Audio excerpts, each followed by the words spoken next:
This is a beautiful, beautiful time of year. This is my favorite time of year because it's so fresh.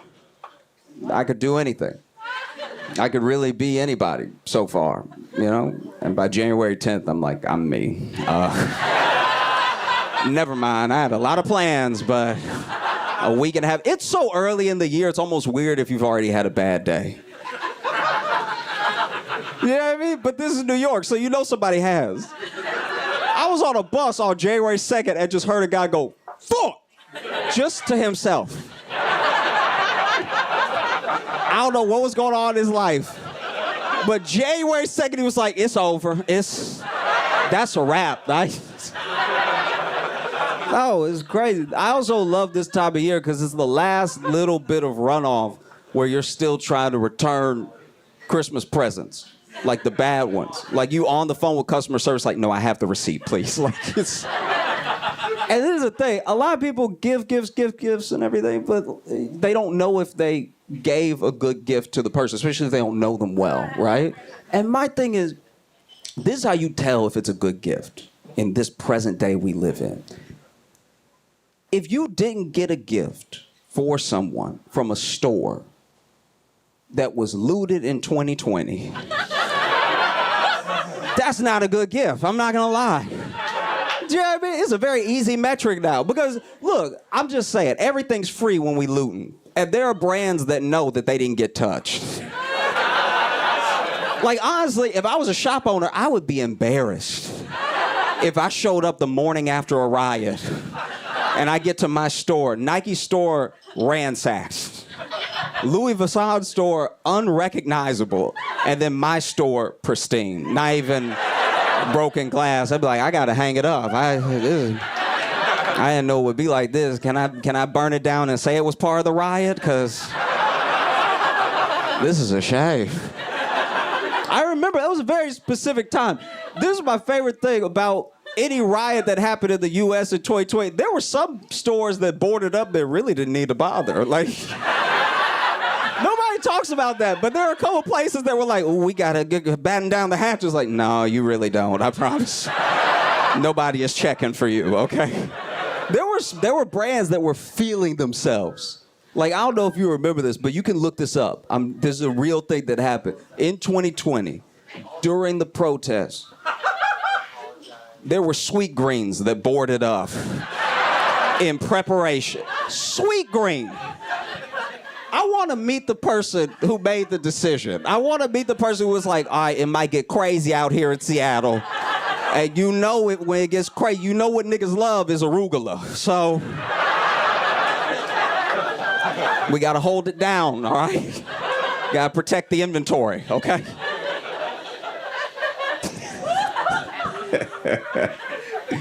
Oh, no, you don't need to bother. You know, I said all that to say if you got me a Christmas present this year, a gift card from Sweet Green, you fucked up. That wasn't the move. You bought me grass. Have y'all been watching that Squid Game show? Okay, if you haven't watched it, then genuinely, I'm begging you, don't watch it.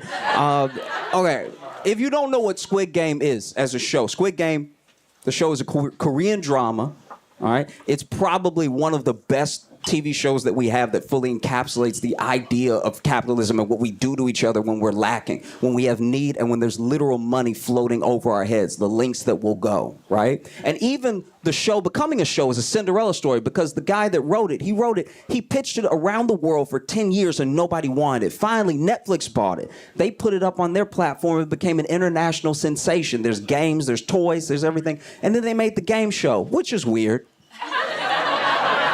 That's pretty odd, because that means they also watched the show and they saw what a commentary was on the human psyche when it comes to money, when it comes to access and everything. And then they were like, yeah.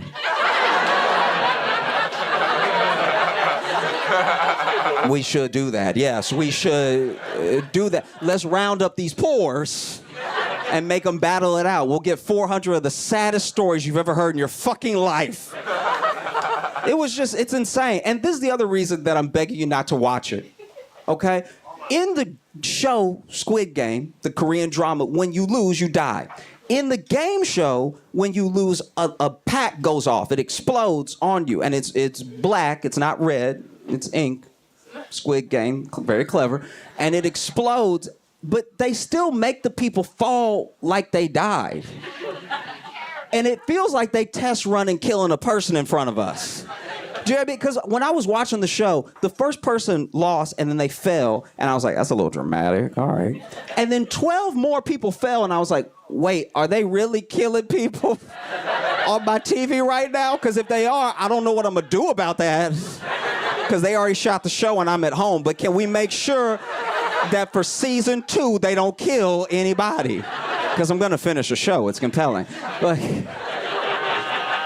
it's just a weird thing. I don't know. It's very unsettling because they make all these people tell the saddest parts of their life and they cut to them in the show and you know they're not going to win. Why are you telling me this is a physical American Idol? Why are you telling me the sad story and you know they're not going to get far? That's terrible. It would be a dude with the biggest tearjerker you could ever imagine. He's like, I'm just want to bring money back home for my cousin. He's got cancer herpes and he doesn't have a real house. He got half a house, so I want to pay for him to finish his house because he get rained on anytime it rains sideways a little bit, and so I just want to have a full roof for him to be under, not half a roof, because he really got like half an umbrella over his head right now, and so I just want to do something nice for him because he donated a bunch of his bones to orphans, and so he already didn't have a good life to begin with. And then they zoom out of the person playing the game and you see he's the shortest man that's ever lived. You're like, he's not gonna get far at all. Physical limitations alone. Why are you getting me attached to his story?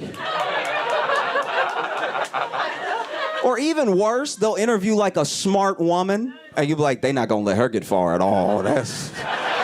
She gonna slip up and say a big word in front of him and the dumbs are gonna jump on her.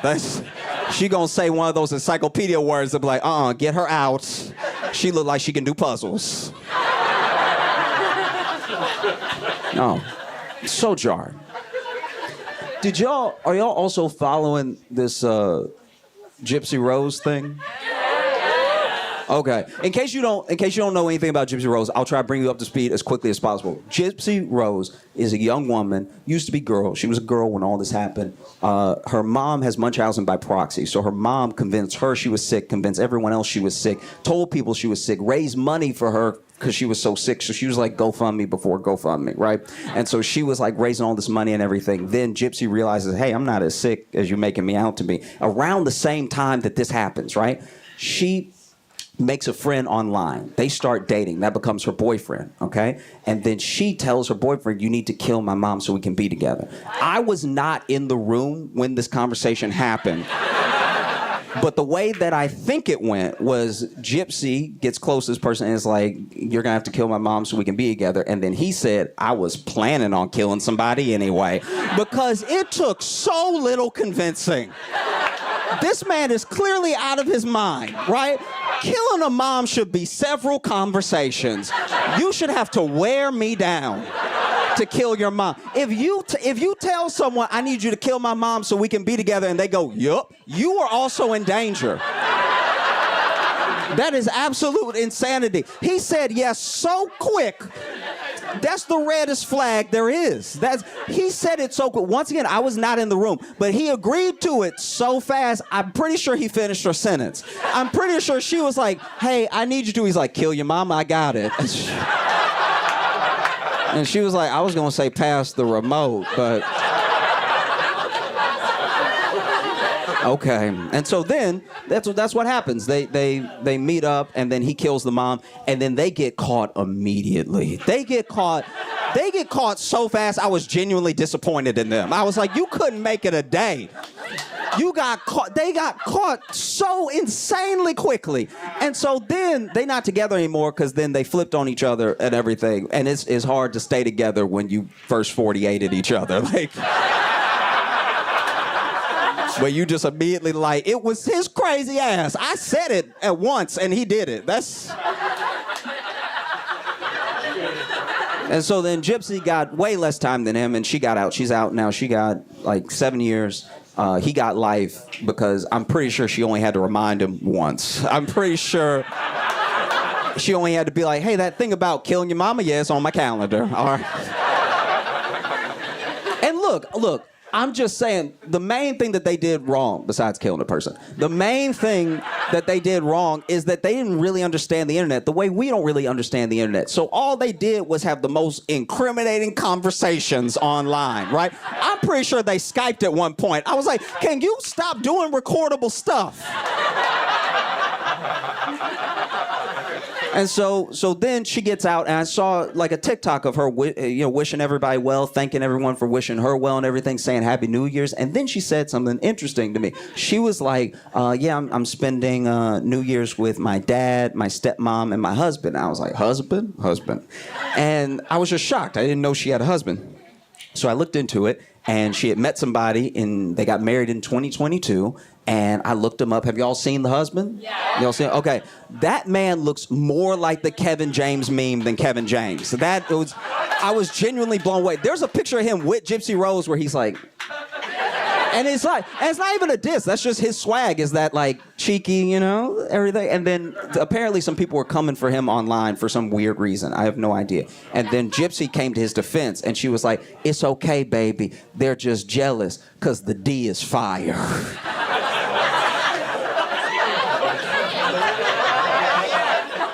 You know what? I'm glad you had a happy ending. I'm glad you're okay. I don't know. Whenever Tupac was murdered, it really was like Black Elvis. Like, we couldn't accept it. We were like, no, he went to Cuba because they was looking for him. Not likely, all right. But we never did that with Biggie. You notice that? Tupac and Biggie got shot within months of each other.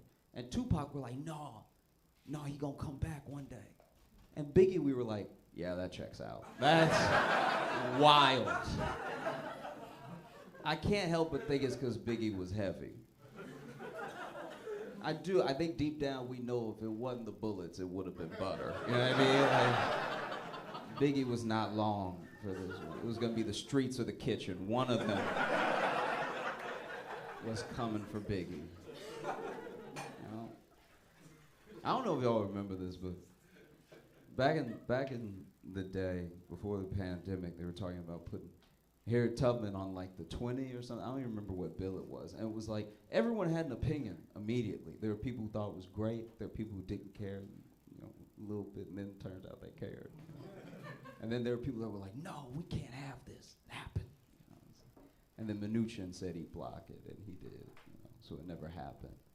But I'm not gonna lie, I don't know if I need Harriet on the 20. What bothers me the most is how has Harriet Tubman not had her own sneaker yet? Like, that seems, you know what I mean? Think about it. Who is more deserving of a sneaker deal throughout all the history of America than Harriet Tubman? Come on. If you don't know who Harriet Tubman is, she was the LeBron of escaped slaves, okay? She was putting up numbers. She got a lot of the people to freedom. Buckets. That would have been a motherfucker to be a slave owner while Harriet was around. You come outside, ain't nobody there. You're like...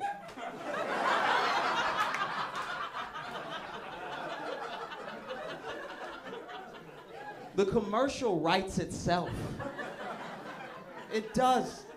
I just beat the Golden State Warriors in my new Adidas Maxes. And it's like, oh, I ran to freedom. How about that? How do you beat that shoe? You don't. I do wonder, and this is a genuine question. I'm being sincere. This isn't like, I'm not gonna make fun of you or anything. Does anyone here believe in aliens?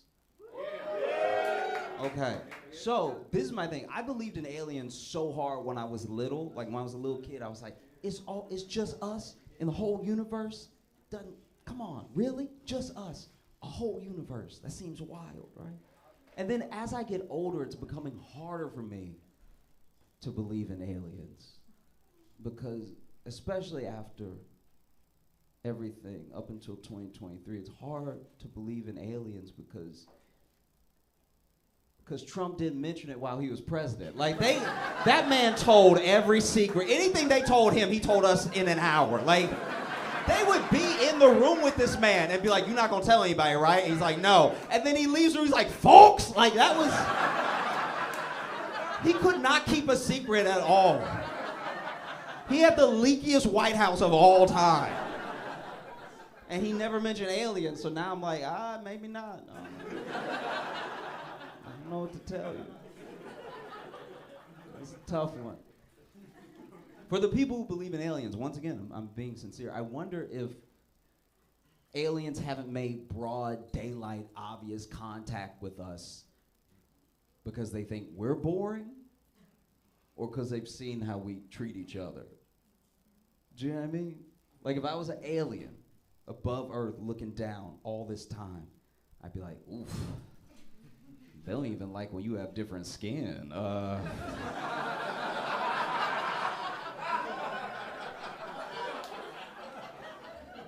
And I got 3 dicks, so they gonna kill me immediately, just out of jealousy if nothing else. God damn, might as well stay up here where it's safe. Ooh.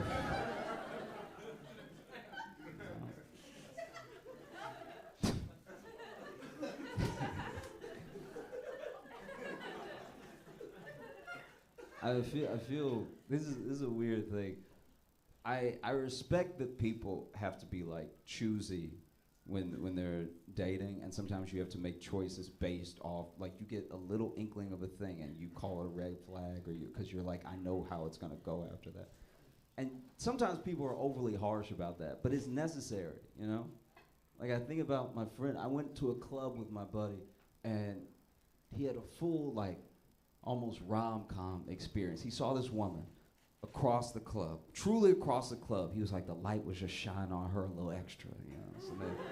So then my man made his way over, and it was almost like the dance floor was parting as he was walking over to her. And then he gets up to her, he lays his thickest game on that he has. He's like, hey, how you doing? You know, mind if I buy you a drink or something? And she turns around and looks him up and down and goes, no. Nah, that's not what we doing. And he tries one more time. He's like, why can't I buy you a drink? Get to know you. We might like each other. And she looks him up and down again, and she goes, your shoes. Which I know, that sounds super vapid. That's wild. It sounds really materialistic, but I'm not gonna lie. I'm on her side. Because when he looked down, both his shoes were untied. And it's like, yeah, bro, how did you... There's no better way to walk up to a woman and be like, you have to take care of me eventually, than to have both your shoes untied when you approach the conversation. How'd you even make it over without tripping? It's crazy. Dude, one shoe could happen to anybody. Both shoes hasn't happened since the 3rd grade, all right? If you approach a woman with both your shoes untied, you might as well walk up with a glass of milk in one hand and a cookie in the other. Talking about, you want to be friends? Because that's what the fuck you look like with both your shoes untied. It's insane.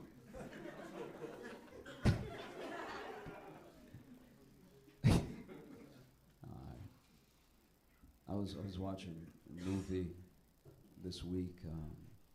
Have you heard of Downfall? Anybody? Okay. It's a German movie, and it's about the last 10, 12 days of like Hitler and the Third Reich. It was like when they were losing the war, and it's from the account of the secretary that was in the bunker, of just like, you know, Hitler was freaking out and everything. And it got me to thinking, like, how do you contend with the idea that there's a higher power while watching all of the horrible stuff that happened around the world in World War II? It's like the worst atrocities against humanity happen, but also there's supposed to be this higher power that's fully in control and everything. And people talk about if they could go back in time, they'd kill baby Hitler and stuff like that. You know? I'm like, all right, yeah. But if I was God, I think I would have just given Hitler a real high voice. Ain't nobody following him then. If that dude rock up and be like, listen to me.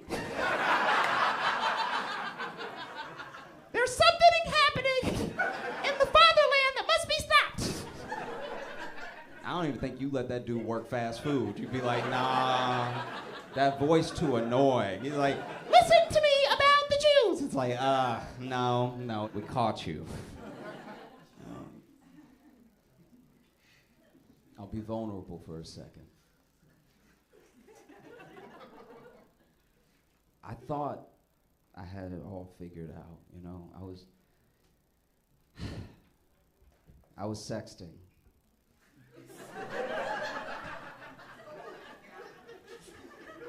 And sexting's a very precarious situation. You want to make sure you're sexting at the right time, you know? Because if it's like 8 o'clock, you still got other people texting you, you know? You don't want to accidentally send a text that's incoming to somebody because you opened the thing, you know what I mean? And it's also like, what if you're not that skilled? Like, what if I'm not good texting with just my left hand? Now you texting typos and stuff. It's knocking the sexy right out of your sexting. You know, it's like, I'm gonna fud your bass. It's like, nobody's into it now. You know? So I had an idea. I was like, this is what I'm gonna do. And I didn't talk to anybody about it. I had never heard anybody doing this, but in my mind, it was the best thing to do. I was like, I'm just gonna speak to text. So that way, I don't gotta worry about the other hand and everything, and I can just like get in the zone and stuff. I don't have to worry about other people texting me and everything. And it went horribly wrong. Because I wasn't at home. I was at my childhood home. So I was in my room, but it wasn't my house, you know? And it was, 9 o'clock or so, and we were sexted. Look, I'll read you the thing right now. This is what. Okay. All right. So she's like, "Oh, okay. And what would you do if you were here right now?" And then I was like, "Girl, I would tear those clothes off. And Mom, what are you doing in here?"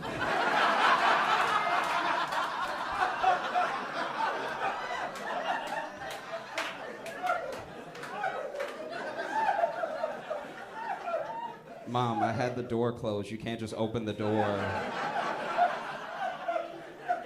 I was just coming to see if you wanted dinner.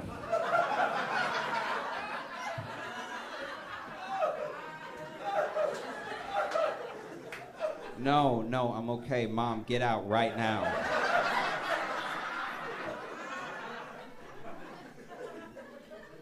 Boy, how you gonna tell me to get out somewhere in my house?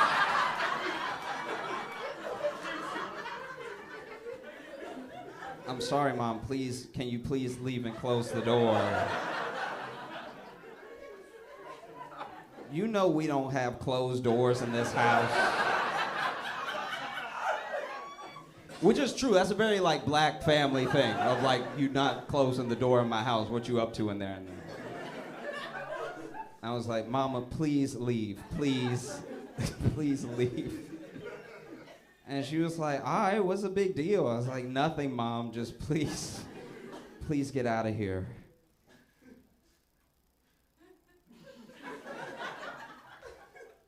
So anyway, girl, I would say, all right, thank y'all so much. Y'all have a great night.